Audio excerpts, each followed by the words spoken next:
So you've decided that you want to be in debt for the rest of your life. I mean, you've decided that you want to buy your first property. All right, well, the process can be a little overwhelming, but here are 10 steps to buying your first home.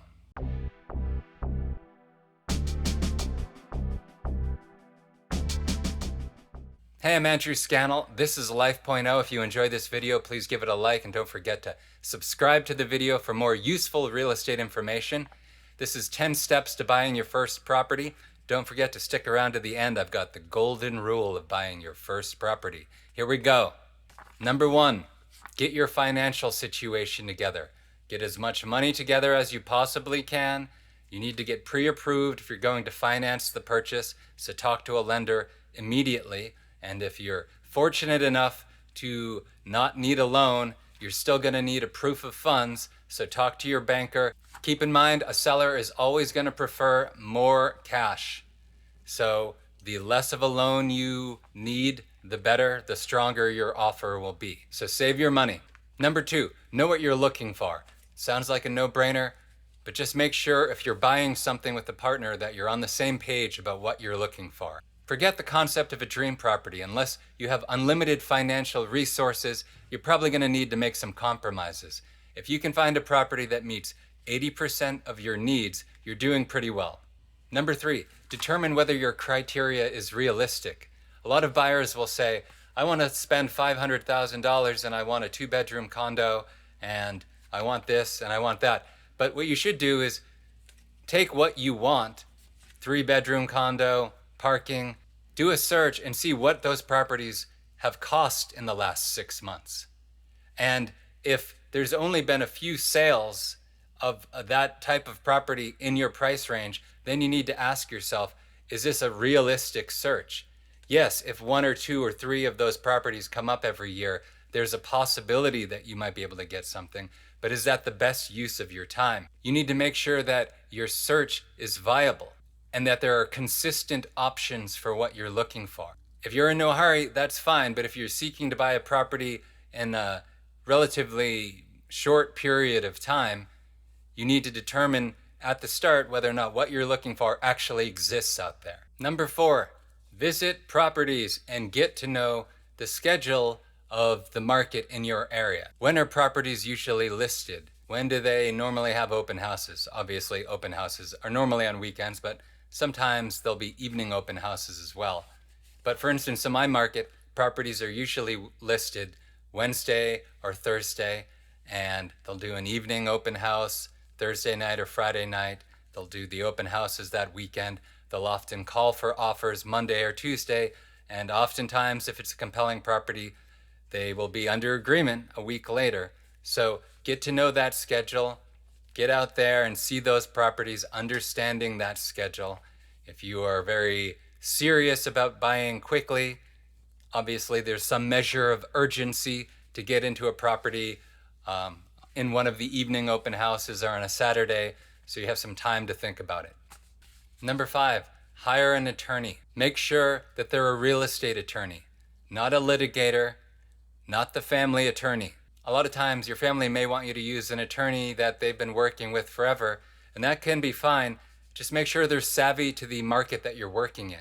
If you're buying a condo, is this attorney specializing in urban real estate, dealing with condos all the time? Don't hire the attorney that sold the family farm to help you buy a condo in a luxury high-rise downtown. And if you're not using a buyer's agent, having a good attorney is especially important because they're the only ones watching out for your interests. Okay, so you've seen properties, you've got your financials all together, you've got an attorney in mind.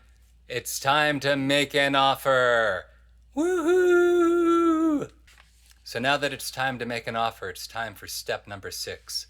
Find your price of least regret.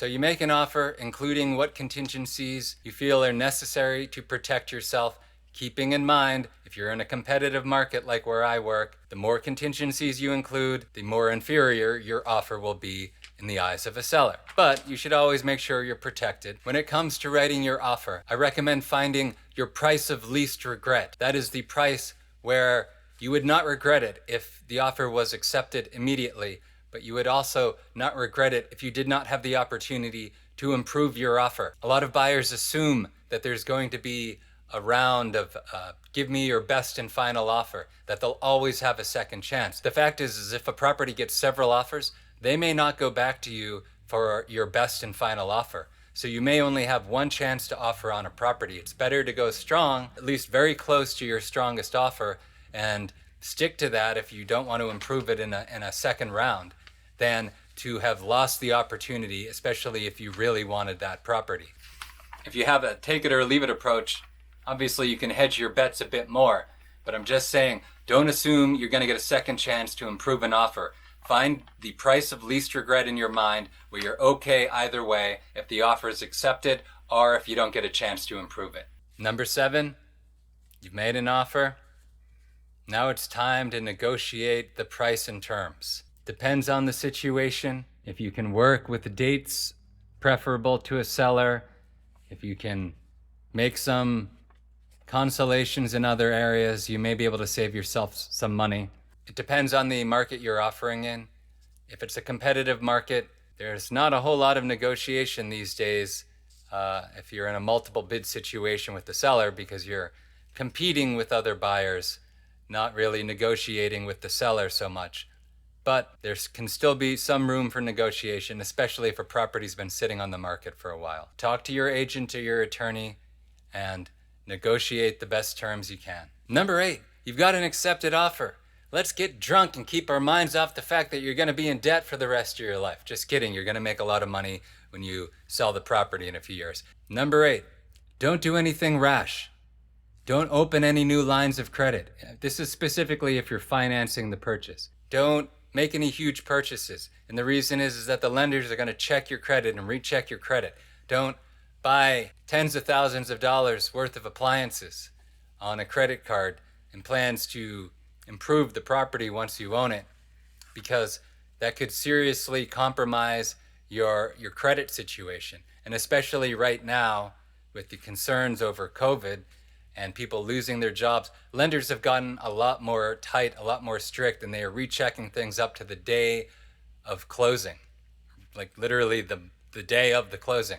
So don't make any rash financial decisions. Just get through the purchase. Number 9, get homeowners insurance. So most lenders are going to require you to get this anyway, and most people will want it.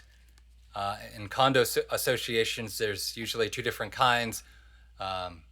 Studs in, studs out, walls in, walls out. They call it different things, but basically the master insurance may cover the fixtures in your unit or they may not. So you need to determine that. But you're going to need to get homeowners insurance to satisfy the requirements of most lenders anyway. A lot of times it can be easier to just get the same homeowners insurance policy that the previous owner had, just because they're already familiar with it.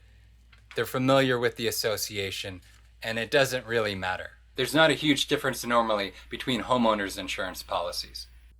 Okay, number 10, the big day, the closing. And just before the closing, the final walkthrough. This is the final walkthrough. So leading up to the closing, obviously, you're going to need to be in touch with your attorney, your lender, your agent, and you're going to want to do your final walkthrough, ideally on the day of the closing, just to make sure that there's no surprises. What's the point of the final walkthrough?